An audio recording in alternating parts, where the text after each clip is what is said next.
আসসালামু আলাইকুম প্রিয় এইচএসসি পরীক্ষার্থী 2025 বরিশাল বোর্ড ইংরেজি দ্বিতীয় পত্র পরীক্ষার গ্রামার অংশের উত্তরগুলো তুলে ধরছি। উত্তরগুলো আমার সাথে মিলিয়ে নাও। প্রথমটা হচ্ছে প্রিপজিশন, আর প্রিপজিশনের উত্তরগুলো এখানে এ থেকে শুরু করে যে পর্যন্ত আমি আর পড়ছি না, তুমি ভিডিও পজ করে উত্তরগুলো দেখে নাও। এটা গেল 1 নাম্বার। এরপর 2 নাম্বার যেটা আছে ফ্রেজ বা ওয়ার্ড, এটার উত্তরগুলো দেখো এখানে দেওয়া আছে।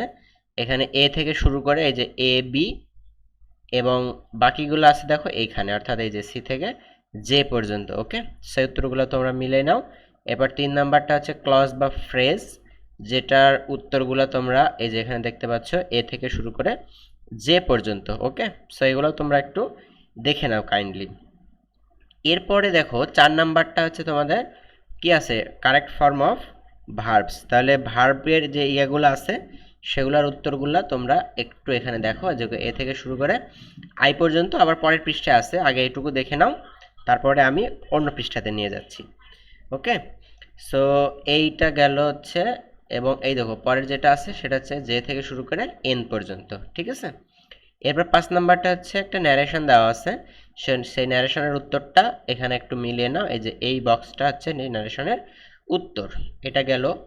এরপরে 6 নাম্বারটা হচ্ছে মডিফায়ার। সো মডিফায়ারের উত্তরগুলো একটু দেখো নিচে, এ থেকে শুরু করে এই যে জে পর্যন্ত। ঠিক আছে, এগুলো হচ্ছে মডিফায়ারের উত্তর।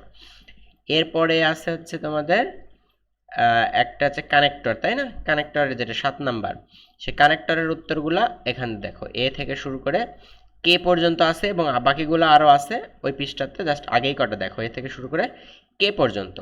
আর তারপরে এখানে দেখো এই যে আই থেকে শুরু করে আই এম এন। ওকে, এটা গেল 7 নাম্বার কানেক্টর। এরপরে 8 নাম্বারে আছে হচ্ছে সিনোনিম অ্যান্টোনিম। তো সিনোনিম অ্যান্টোনিমটাও একটু দেখাই।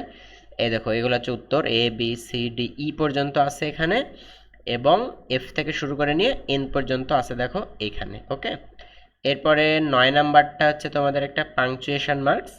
তো পাংচুয়েশন মার্কসের উত্তর কোথায় পাবা?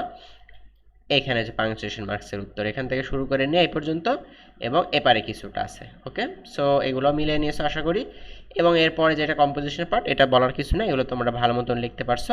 তো সর্বোপরি তোমাদের পরীক্ষা ভালো হয়েছে এই আশাবাদ ব্যক্ত রেখে এখানে শেষ করছি। ধন্যবাদ সবাইকে।